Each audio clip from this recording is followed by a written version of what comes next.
Yeah, yeah. The lighting's good. And Bean, you there? Oh, 1 minute. You happy with it, Dan? Yeah. How's it on?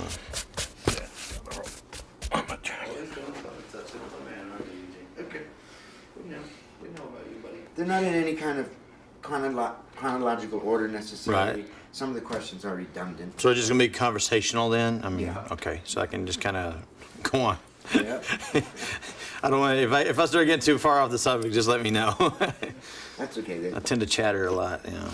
We have speed bump. The more the better. That way the editors can, pick and Right. choose some good sound bites.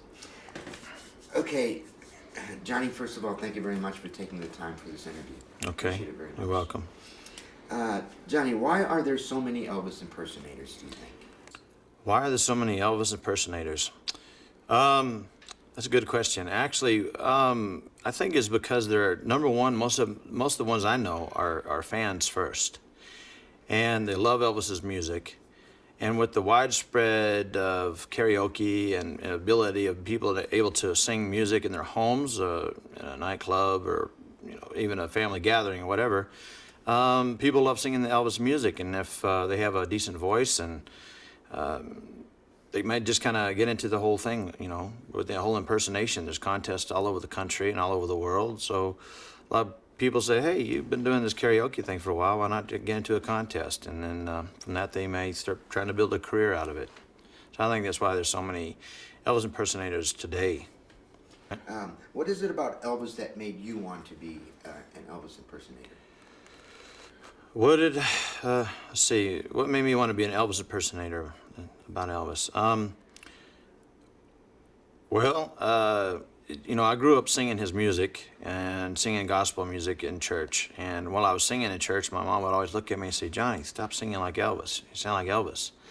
I'm like, Mom, I'm just singing. And there's no other way. It just kind of, I fell into it. I mean, me personally, I don't know how other fellows do it, but I kind of just fell into it. And, I started off, particularly I was working at a restaurant, and they had a nightclub that had, this karaoke thing going on. And I'd go over there and sing a couple of Elvis songs, and pretty soon people are like, requesting me to do more and more. And I got on with a singing telegram agency in Chicago, and I just started working with them and put together a show. And that's kind of how it took off. But as far as for Elvis, I've always been a fan since I was old enough to listen to music. Always listened to the oldies, and at the time, when I was a child, Elvis was still around, and his movies were still coming out, mainly more his concert footage, movies. Aloha, I remember when that was released in the album. My father had a copy of that, and I remember driving around his car. He always had 8-track tape playing of Elvis, cranking away. So just as far back as I can remember, I've been an Elvis fan. I think that's why I kind of related to that, and my voice had a very similar quality when I sang. So that's how I got into it. Do you feel, do people feel, and I feel... Hold on 1 second. Bring myself All right. Okay. Excuse me. I see the wire there, baby. Do you? Fix the wire. There we go. Just move it over a little bit. There we go. Okay. What I'm trying to say is, have people told you you resemble Elvis? Well, yes. People tell me I resemble Elvis, but I tried to. The hair and the makeup. I'm actually a natural blonde, so I have to dye my hair. And over the years, I try to get more of the look. Just kind of, look. Most of it's natural, but except for the hair and the makeup, But the rest of it's all natural. At one point, did have my nose, it had been broken from a fight in high school, and did have that straightened out a little bit, but it's about the only thing I've had done to my face. I'm sure after you do shows, do people ask you for an autograph? And if so, how does that make you feel, and what do you sign? Yeah, after a show, people come up to me, ask for autographs. If I've passed out scarves during the show, they want me to sign the scarves. They buy photos and that sort of thing, and I autograph those. Or I've had people ask me to sign body parts. It's kind of cool. I always sign my own name. I don't sign Elvis or something. I might once in a while, sign my own name and then say in tribute to Elvis or something like that, you know, or I'll put, you know, Elvis tribute or Elvis in quotation marks, something like that, but never pretend to be Elvis. You know, there's only one Elvis Presley. All right, changing subjects. Did Elvis have a twin brother? You know, Elvis did have a twin brother. He died at birth when the two twins were born. You know, when they were both born, and I believe they're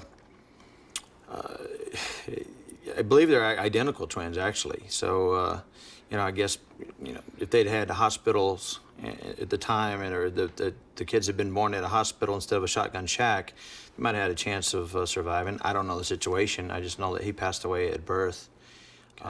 Yeah, and speaking of Aaron, on his gravestone it says AARON, when on his birth certificate supposedly there's only one A.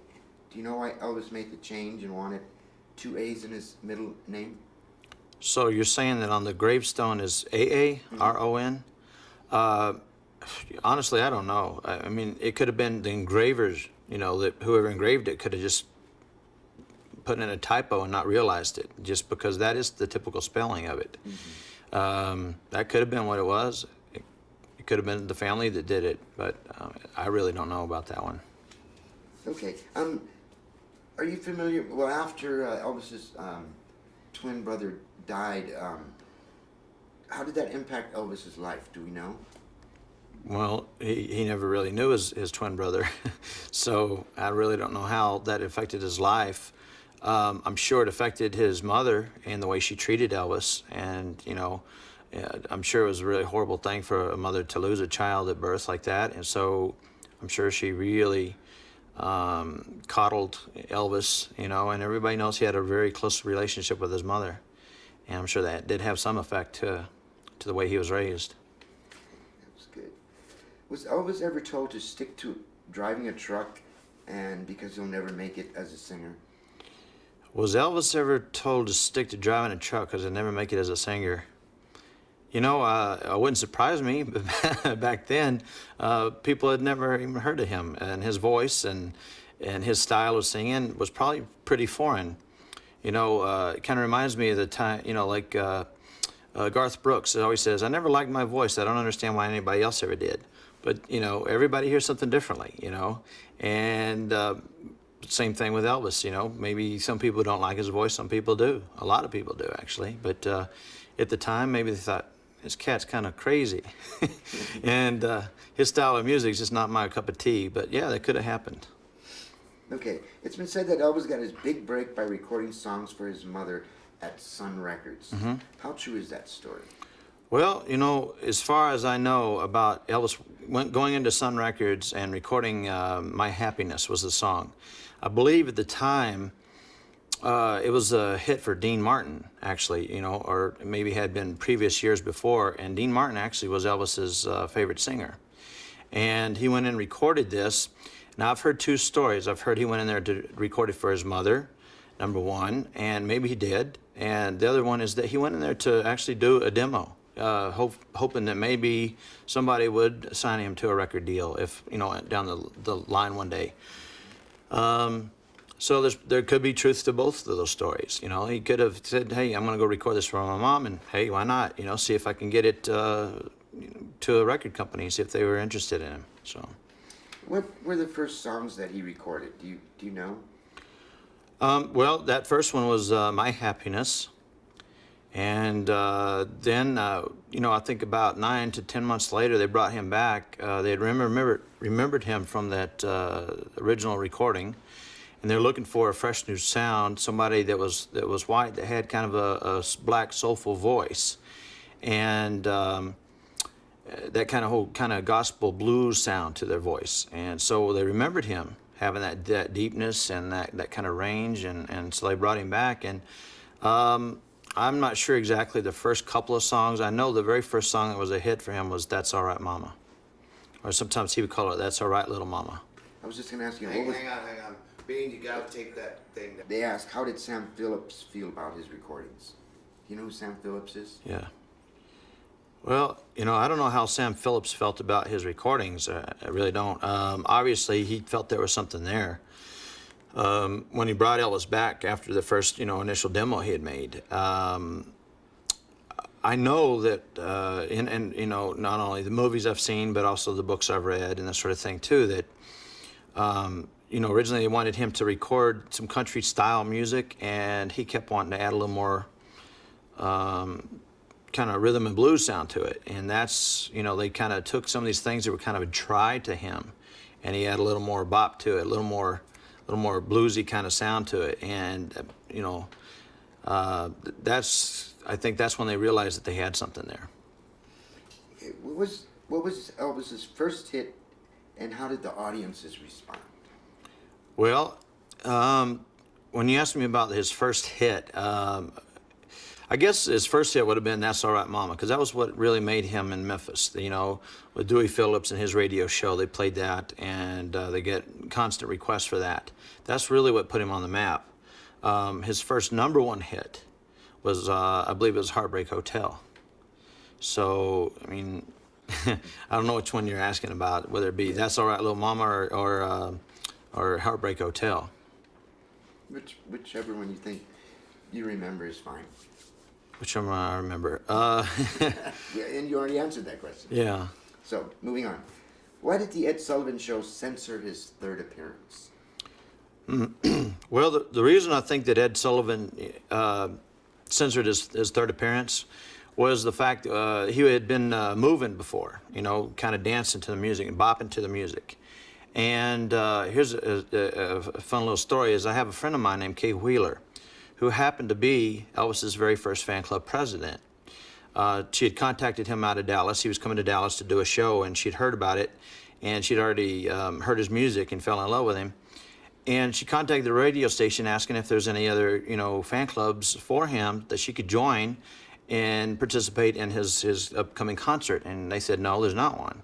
So she contacted Colonel Tom Parker and says, you mind if I start an Elvis fan club here for him here in Dallas? And he says, go right ahead.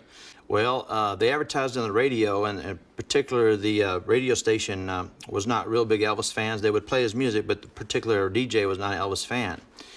And Kay asked them, mind if I give an announcement that I'm starting an Elvis fan club? And he was like, sure, maybe you'll get a couple members. I'll go ahead and announce it for you. Well, she got 2,000 members the first week.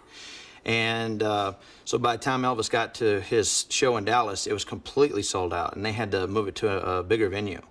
And from that point on, they became good friends. And she was also in a bunch of movies with Gene Vincent and a bunch of the other rockabilly stars at the time. And she did a thing called the bop. She was known as the Queen of the Bop. Well, she actually taught Elvis those moves, and that became his signature moves. She was backstage at one of his shows he was doing at a high school, and she's bopping all over the back, and he kept looking, going, what in the world is she doing? So at the end of the show, he come up and said, what in the world were you doing, those moves? And she's like, oh, I do this thing called the bop. He goes, well, show me how to do that. And from that point on, he really was shaking. Now, he was shaking before, he was really moving the stage then. But that's a little interesting fact my friend Kay Wheeler did. So what do you think the censors were afraid of? Honestly, I think that the censors at the time were just afraid of inciting immoral, the morality was, they thought that it was kind of lascivious to move like that. It was indecent to move in front of the cameras and shake your booty, that sort of thing, and shake your legs and incite, women to want to scream. So I can understand. It was, kind of a time of a lot of moral dilemma going on. And rock and roll it was just brand new, at the time. So they really didn't know how to take it. How did Elvis come to join the Army? Elvis came to join the Army because he was drafted, actually. And instead of using his money and his power and connections to fight it, he says, no, I'm going to do my duty. If the U.S. government asks me to go serve for them, I'll go serve. So he went and served for 2 years. And that's how he ended up getting drafted. I mean, he was drafted just like anybody else was. Was Elvis afraid of how this would affect his career, joining the military? Yeah, Elvis and the Colonel were both kind of, worried about how joining the Army and going off overseas for a couple of years was going to affect his career. But in actuality, what it did is it endeared him to the masses, the older generation, you know, the veterans who had gone before him. It kind of endeared Elvis to those crowds as well. So it actually built his popularity. And of course, you know, he received thousands of letters while he was gone too, of support and everything. So it actually was a good move for him to do that. And you know, and Elvis was a very patriotic person too. Loved the America, loved the U.S. How do you think he felt about having his hair cropped like that? When Elvis got his hair cut, I don't know if you've ever seen the footage. I'm sure it was a shock to him, but you know, everybody else had it too. So he just had to. He became a regular GI, just like all the other fellas. Since Elvis was such a big star and being in the military, do you think there was any animosity on the part of other soldiers? And if so, do you know how Elvis dealt with his fellow soldiers? Can you say that question again? I'm sorry. Being the big star that he was, and he got some special treatment, do you think other soldiers didn't like the fact that he was in their unit because of Well, you know, when Elvis went over to Germany and served there, you know, there was that stigma that he might be treated differently because he was a star. Now, I think the only people that treated him differently were the other soldiers, not the superiors, because they treated him like a soldier, and he asked, do not treat me any different than anyone else. He had KP duty. He still had to go out and set up all night, you know, for night watch and just like everybody else. He had to march like everyone else. He had to clean, you know, the latrines like everyone else. He had to do everything a military man did, and when they saw that he did that, they gave him a lot of respect for that. That he didn't try to use his celebrity to get special privileges. The only privilege I believe he did have, because he had the money, was he was able to have a house off the base, and he only stayed there on the weekends. During the rest of the time, during his tour and his duty, he would stay in the barracks. Here's another redundant question, but I'll ask it again anyway. How did being away in the Army affect his career? How did being away in the Army affect his career? Yeah. I think in a positive light. I think that, you know, it endeared him more to the American, families and the fans. They, you know, they saw that he did his patriotic duty and wasn't afraid to go out there and serve. And I really think it built his popularity. And of course, they gave the press something to write about too, and they keep him in the limelight. So I think it actually worked to his benefit to some degree. You know, had he stayed back home and not gone over there, probably would have lost a lot of fans, and people thought, well, he's kind of dodging his duty, you know, to the U.S. Mm-hmm. When did Elvis become interested in karate, and why? You know, I believe Elvis became interested in karate while he was in Germany. I think he saw a couple of karate demonstrations by some of the other soldiers who had been stationed in Japan and Okinawa, and he said, man, I want to learn that sort of thing. So he actually took on some private lessons while he was in Germany for a while. He took some of the other soldiers, and they went and trained with a private karate instructor in that area. And as a matter of fact, one of his own trips that he took to Paris was because he was going to train with the martial arts instructor in France. And there's a lot of stories about what happened while he was in France. You want to share some of them with us that you've heard of? Well, you know, over the years, I've worked with a lot of the people that Elvis knew, Joe Esposito and Al DeVoren, who was a dear friend before he was passed away in a car accident recently. And I hear stories, and they've told me things. You know, Elvis went, you know, to Paris to study with a karate instructor, and he took a bunch of the fellows with him. And while they were there, I believe they went to kind of a burlesque show. And of course, when all the girls heard that Elvis Presley was in the audience, they of course were giving him all the attention and everything. And after the show, Elvis and the guys had invited them to go out for a drink or something at a local nightclub. Well, it turns out all the girls lived in a dormitory, and the dormitory closed at a certain time, like 1 o'clock. If they weren't in the dorms by then, they were locked out. Well, they weren't back in time for that, so they all ended up staying at Elvis's hotel that night. And the next day, the nightclub owner had to call Elvis's hotel and say, "Where's my girls? Where's my girls?" You know, because they hadn't come back yet, and the show was about to start.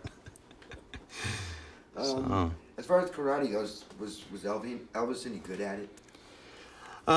You know, as far as Elvis's martial art background, and if he was any good, you know, his highest rank that he got from Ed Parker was 7th degree black belt, which is a master.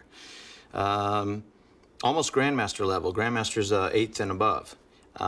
Ed Parker himself was 8th or 9th degree. And, you know, I know that Elvis trained with several people, not only in the military while he was in Germany, but also when he got back, there was a local instructor that had the Paso style. And he trained with him. He also trained with Bill Wallace, Bill Superfoot Wallace, who was a world champion. Wayne Carman also trained with him. There's a lot of the guys I know that I've met in the past who actually train with him. And I know Ed Parker is a pioneer in the karate industry and the whole, you know, he brought, you know, he was friends with Bruce Lee and a lot of the bigger karate names. And I'm sure he wouldn't have given him a 7th degree black belt if he didn't have some kind of skill. So I'm sure he could hold his own. And there's been this myth that says Elvis could kill an opponent in less than 10 seconds. Do you believe that, and why do you think people say that? Well, if they say people that Elvis could kill somebody in 10 seconds, I absolutely believe it. I actually have 4 black belts myself. I'm 3rd degree in 2 of those. And I'm actually certified in 6 martial arts myself. It's very impossible. I mean, you know, I've trained military, I've trained FBI agents and police departments, and I actually teach them how to take someone out in less than 3 seconds. And I've had students who have taken out four opponents in about 10 seconds in real street fights and in real altercations. So it's very possible. So Elvis being involved in karate and being so efficient in it, how does that add to his mythology? Well, honestly, you know, at the time that Elvis was performing and added a lot of karate moves to his stage performance, he would actually stop in the middle of his show and give a karate demonstration. A lot of people had never seen it. The only exposure they'd had was in the early 70s to Bruce Lee movies. Before that, Jack hadn't seen too much of martial arts or anything. Maybe a couple of movies that like James Coburn had done. He had studied karate, and he actually became a student of Bruce Lee after a while. But I think that kind of added, like, I mean, that was probably some people's first exposure to the martial arts, was to see Elvis putting on some of the moves and doing the kicks and then doing his demonstrations, that sort of thing. How and why did Elvis arrange a meeting with President Nixon? Well, I believe that the reason that Elvis wanted to meet with President Nixon was he wanted to become a certified DEA agent, you know, drug enforcement agent. So he, you know, if anybody could get to the president, it would have been Elvis Presley. I believe the story is that he actually just got on a plane, didn't take any of his bodyguards or anything, just took off in the middle of the night, got on a plane, and took off for Washington, D.C. and says, I want to meet with the president. And he shows up at the White House, and they're like, you know, Elvis is here. Elvis Presley? So he got an audience with President Nixon and says, I'd like to get the DEA agent badge. That's why he wanted to meet with them. Did he become a federal agent? I believe he got full certification. You know, I know he got the badge. He got the badges for the guys. I believe he did get full certification. Now, whether he was just an honorary member, you know, that could have been a possibility, but maybe he did have the powers of arrest. One more question, Harry. Okay. Okay. Why did Elvis want to fight drug use, and how do you think he could actually have helped? Well, I know that Elvis was you know, adamantly opposed to the use of marijuana, the use of like LSD and all the popular drugs at the time. So I know that he just felt, you know, with his celebrity, he could, you know, actually be kind of a role model in that way, that, you know, hey, you know, telling people to stay off the drugs. And as far as him fighting it, I mean, no, there's no way he could go undercover. And, you know, maybe he, you know, his performances and traveling and living in Las Vegas, kind of saw a lot of it, and it kind of turned him off. And maybe he felt like, if I had some power, I could kind of, maybe curtail some of this activity that's going on. So I guess there's a rumor that Elvis had wanted to become a DEA agent to kind of fight the popularity of the Beatles, because they kind of introduced, the young kids to kind of a drug culture, LSD and marijuana, that sort of thing. And, it's no secret that the Beatles experimented with that sort of thing, and influenced a lot of their music, later on. Their first 1964 era, they played a lot of the older rock and roll, and they did some covers, did some Chuck Berry, and they did quite a few other things. Now, as far as Elvis wanting to fight that and become a DEA agent because he thought if he could help fight against the drugs that it would kill the popularity of the Beatles, I really don't know if there's any warrant to that, because I know Elvis was a fan of the Beatles, as the fans were, or the Beatles were fans of Elvis. They said before Elvis, there was nothing. There was no rock and roll, and they always gave homage to Elvis. And at one point, they even went to Elvis's house in California and spent the whole day jamming with him. And years later, Elvis even covered a couple songs. He sang "Hey Jude" and something, and a couple of other songs of theirs. So I think he liked the Beatles, and anything new, it influenced him. Elvis was a fan of music. He listened to everything from gospel to opera, to country and everything. I mean, he listened to everything, and he appreciated everybody's music. And one thing about Elvis was he goes, without my fans, I don't have anything. And he says that this could all be gone tomorrow. So I think, and the Beatles were his fans, so how could he turn his back on them? I don't think he could. That was good. Can you describe Elvis's prescription drug use at all? Can I describe Elvis's prescription drug use? Well, I believe it first was introduced to Elvis while he was in the Army, and that's a known fact, that they would use things to keep them awake, and keep them getting frostbite when they're, standing guard, at the bases in Germany. And, he kind of got used to having the uppers and the sleeping pills to be able to sleep, and come down from the uppers, and it just kind of stuck with him. And you can imagine how over years and stuff that his body became accustomed to that. And I think that was really pretty much what he used, Later on, I believe that there was pain pills, because he also had really bad arthritis. If you can see photos of him in the last couple of years of his performances, you could see that his fingers were really kind of starting to bend up a little bit. He had, I've been told he had some, a lot of aches and pains in his joints. I guess, from years of performing on stages, hardwood stages, moving and shaking and all that. Well, it's just like you ask a dancer. You see a dancer when they first start out, professionally, around 19, 20 years old, 30 years old and 40 years old. They don't move quite the same.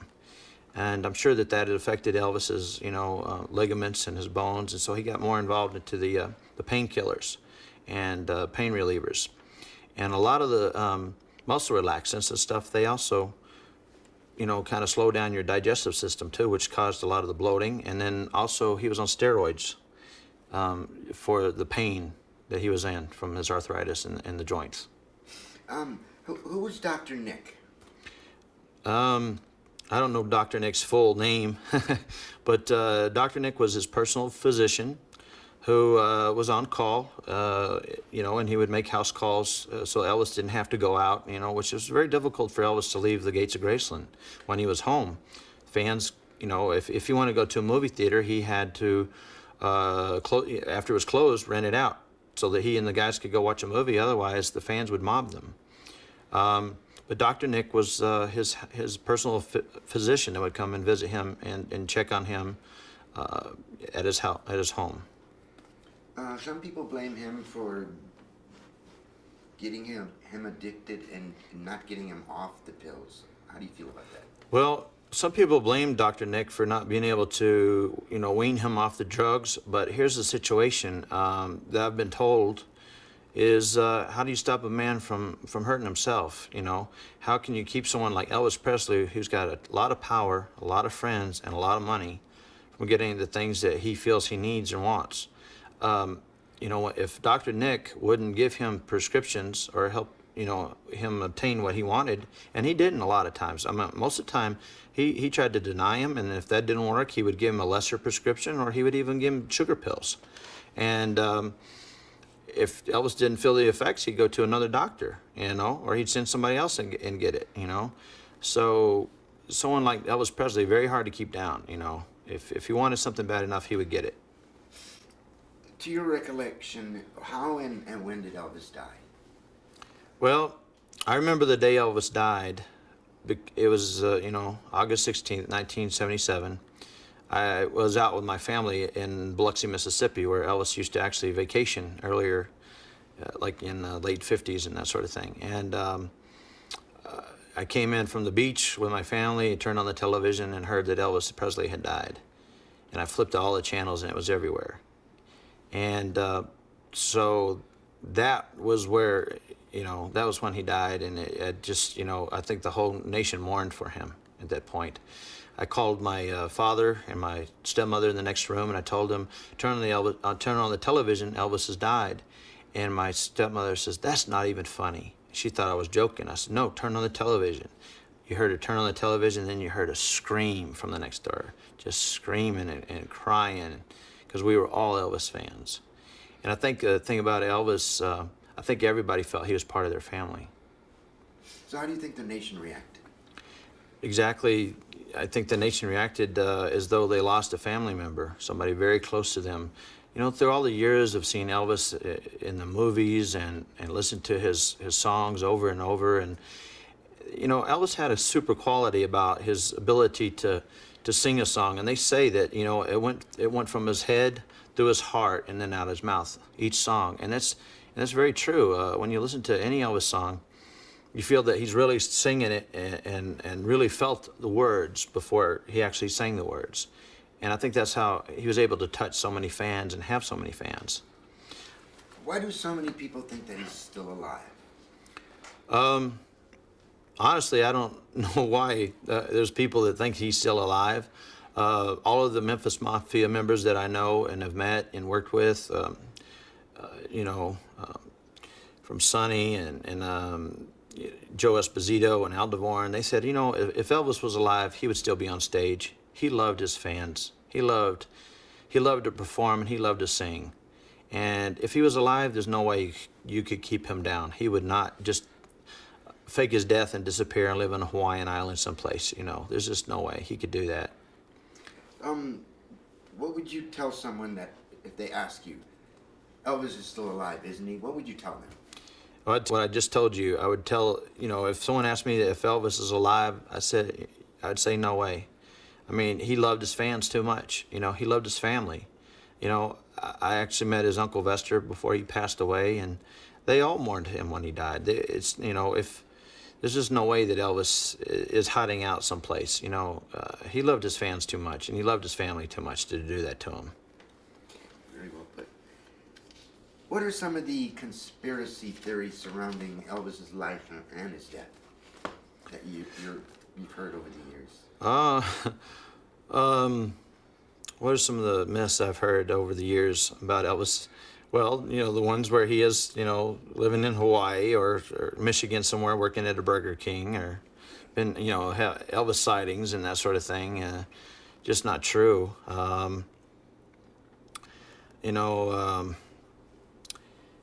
Really, I don't know too many wacky things that I've heard about Elvis. The good things I have heard are basically that he was always a very good person. He treated everybody the way he wanted to be treated, and he always felt like, hey, this could all be gone tomorrow. So, he never took anything for advantage. He never took anything for granted. Even his relationship with the Colonel. The Colonel, most of his career was getting 50% of everything Elvis made, which is unheard of for a manager. Normally it's 15%, maybe 20 at the most. But the Colonel was getting that, and when the Colonel came to him about a year or two before he died and asked for 55%, Elvis said, "I wouldn't be here without you." So he agreed to it, you know. That's just the kind of person he was. He made a living. He was happy. He wasn't greedy or anything like that. And especially, and everybody knows, some of the legends about him giving away cars, and that's a very true thing, It stemmed from his being a very poor child and growing up and having nothing, and wanting for things that he just couldn't afford. And one of the things that I think is kind of a legend about his eating habits, I believe that also stemmed from his childhood, that sometimes they would eat a meal and they may miss a meal for a couple of days, and they might not know when they're going to eat again. So Elvis would kind of like eat what he could, and as much as he could fit into his stomach, because he never knew when the next meal was going to be. This is my theory on this.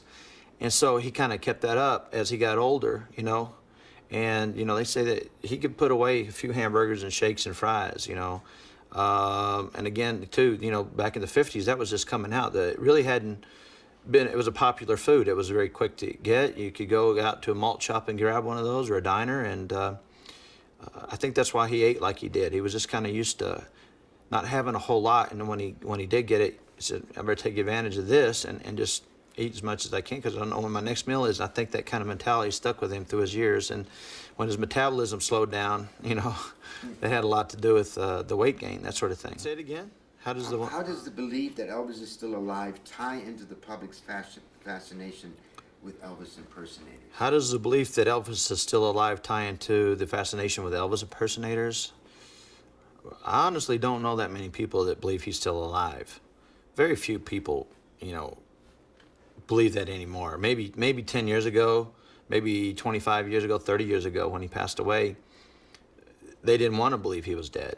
Just same with, it happened with Bruce Lee, it happened with, Marilyn Monroe. People didn't really want to believe it, and because they hate letting go of somebody like that. And I think that's, been proven 30 years later. He still hasn't been seen.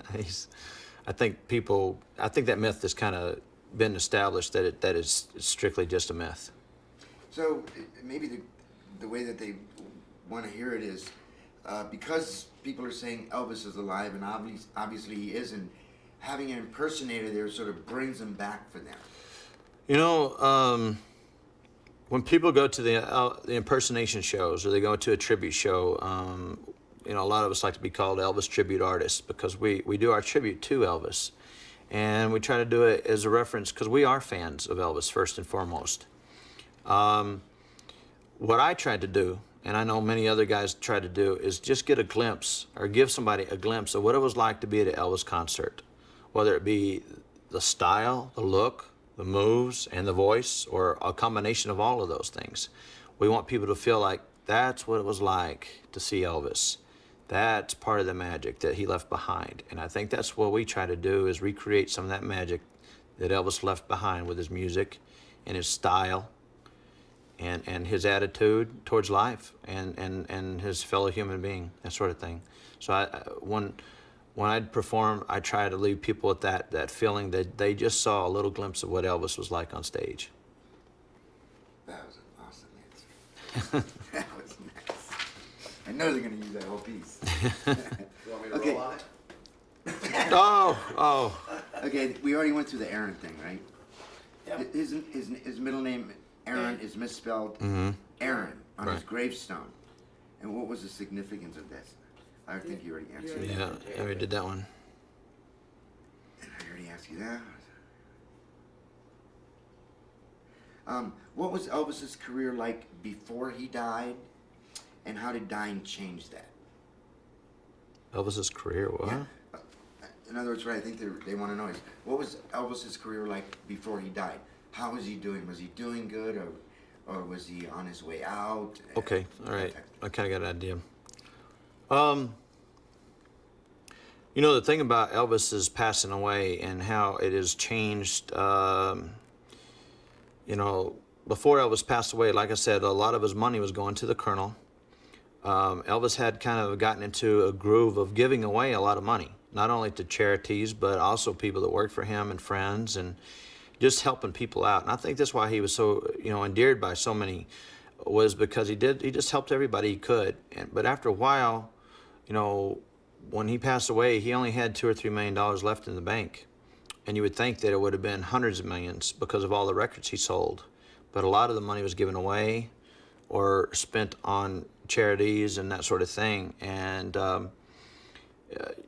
what they did, Priscilla, when she took over the estate and turned it into what it is today, into recently, now they make over $30 to $40 million a year, which is way more than Elvis made probably most of his life, But that's every year that they're making that, just because there's so many Elvis fans worldwide that still buy his records, buy the compilations, they buy the DVDs and the music and the movies and just everything. Supporting, Elvis Presley Enterprises and what Elvis left behind for everybody. So dying changed the dynamics of his money making and his popularity. Well, passing away, I don't know if that helped his popularity, because he was very popular when he, was alive. But just like a Picasso painting, at the time he painted those, you could probably get them for a few $100s, But now they're worth millions of dollars because you can't get any more. There are no new Picassos coming out. So it's kind of along the same lines. There are new Elvis records coming out because Elvis is not around to make those records. So, it kind of increases in the value that way. And people still love, getting new things, that maybe compilations or seeing the movies re-edited. Recently they had That's the Way It Was, Elvis, live on stage at the International, re-edited back at maybe 6-7 years ago. And I remember seeing it like it was like, oh, the newest album. I couldn't wait to see it. And when they broadcast it live, it was just amazing, because it was like you're right there in the front row, and you got to see this great footage of him performing, him like right at his best. And that's kind of what he left us behind there too. Kind of going off the subject a little bit. I saw this isn't a question or anything. I saw this American Idol had Celine Dion and Elvis Presley together on stage singing a song, like a duet. It was amazing how they did that. Right. It seemed like he was really there. Mm-hmm. But anyway. That was actually a buddy of mine, Ryan Pelton. That was the Elvis impersonator they used for that. It wasn't a real Elvis? No. They took just Elvis his from lips. a... Well, they used him for the far shots when you couldn't see him from a distance. When you saw him from a distance and from behind, that was the only time that you saw Ryan. The rest of it was like kind of superimposed with Elvis's, from the footage from the '68 comeback special. Yeah. It was great. They did a good job on that. Are Oprah Winfrey and Elvis related? And what have you heard about this claim? Have I heard that Oprah and Elvis are related? That's the first time I've ever heard that, so I really couldn't comment on it. Okay. I just, Do you know which version of... anything's possible. I've never heard that either. You never know who your cousins are, Which version of Elvis appeared on a U.S. postage stamp? And how was this chosen, to your knowledge? Well, back, I'm trying to remember the year it came out.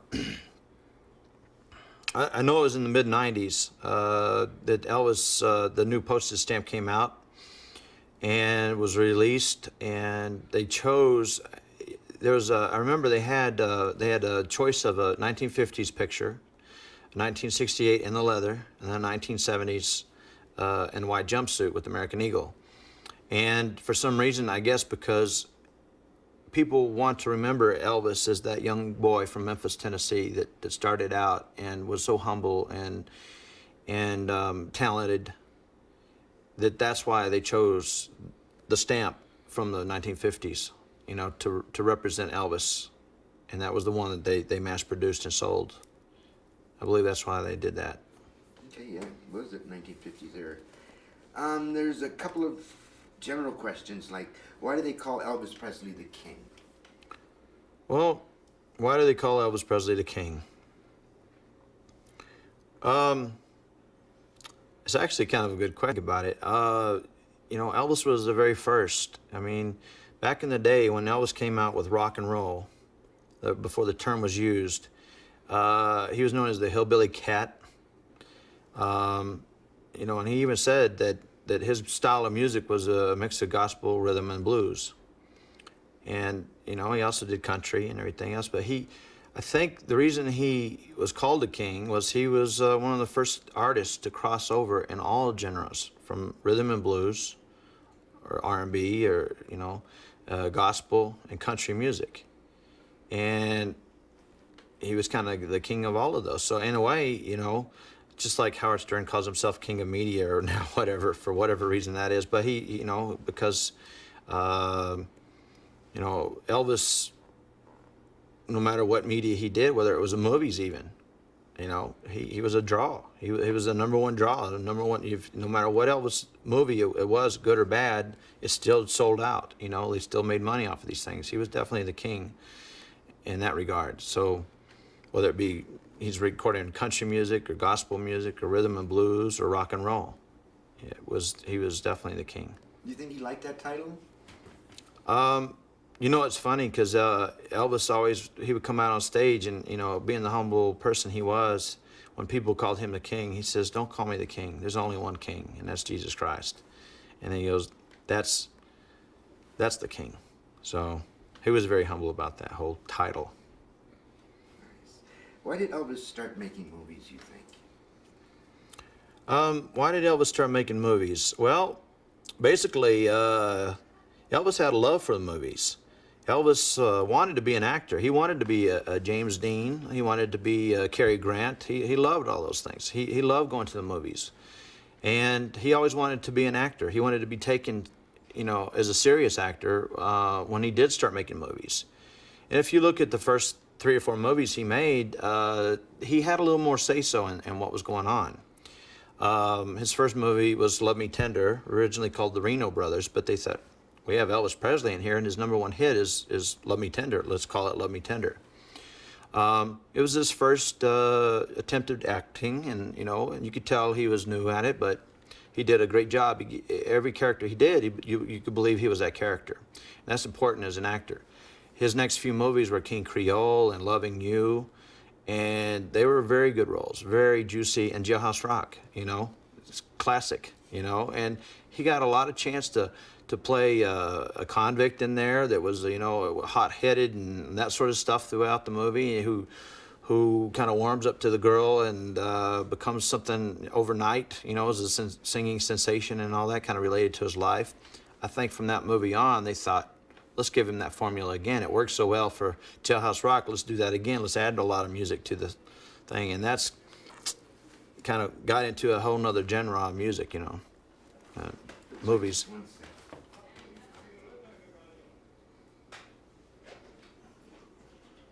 They'll probably walk by, you know, those people. Yeah, you ask people around here to be quiet, they're like, you know, up yours.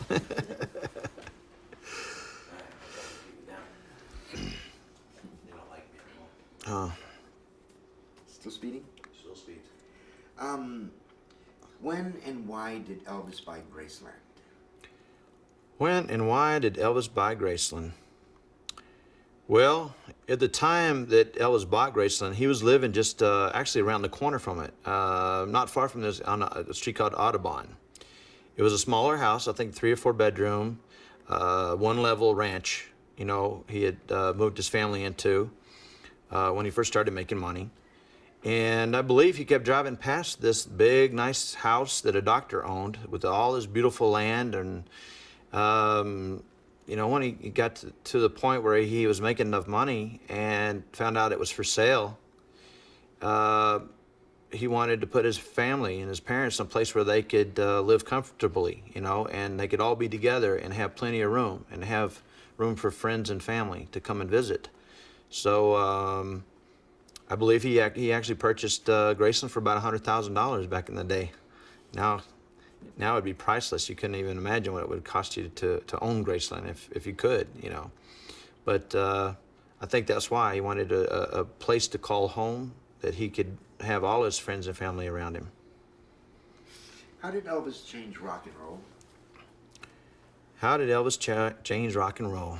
Well, kind of like I said earlier, at the time, what was on the scene with the Sun Records at the time, you know, you had Johnny Cash recording there, Jerry Lee Lewis, Roy Orbison, Carl Perkins. They were all recording at Sun Records.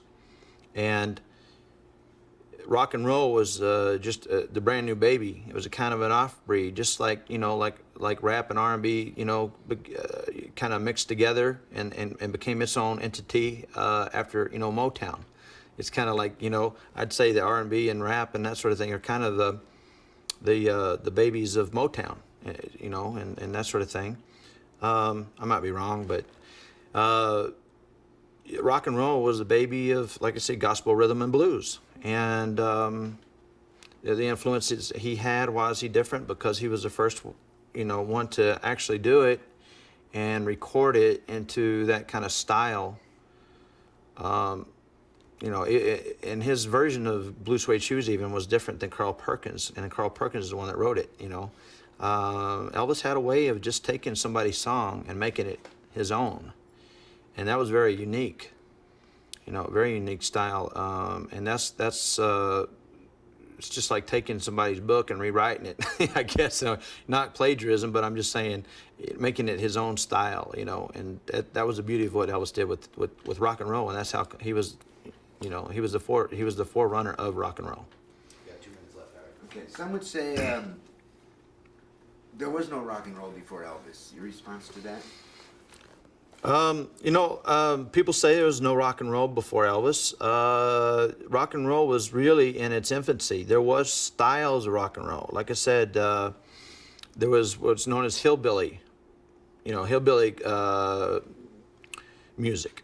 Hillbilly music was a combination of country music added to a little faster pace of maybe the R&B, you know. And there were other artists out there like Gene Vincent and a few others that were coming out who were influencing that kind of music, you know, Buddy Holly, that sort of thing. They were, you know, Richie Valens, the Big Bopper. They were all kind of, you know, there when it happened. Elvis just happened to have a unique voice and a unique style, and was able to take that music and take it to another level. And it was kind of around, but it hadn't been polished yet. Let's just say Elvis polished what was coming out. Perfect. Stop tape just for a second. Wow.